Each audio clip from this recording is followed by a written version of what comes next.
Reversal trading using divergence is a method for identifying when price and momentum begin to disagree. It is not a guarantee of a turning point, but it can provide an early warning that the current trend is losing strength. In a normal uptrend, price makes higher highs and higher lows. If the price pushes to a new high while an indicator such as RSI, MACD, or stochastic fails to confirm that high, the market may be showing bearish divergence. This suggests the rally is still advancing in price, but the force behind it is weakening. In a normal downtrend, price makes lower lows.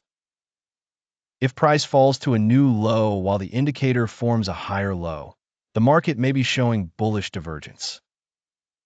This suggests selling pressure is tiring, even though the chart still looks weak. Traders use divergence as a reversal clue, not as a standalone signal. A divergence setup is stronger when it appears near support or resistance after a long move and alongside signs of slowing momentum.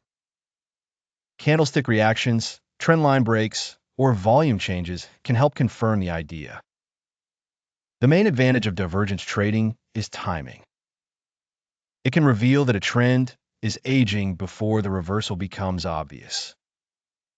The main risk is false signals, because strong trends can continue despite divergence.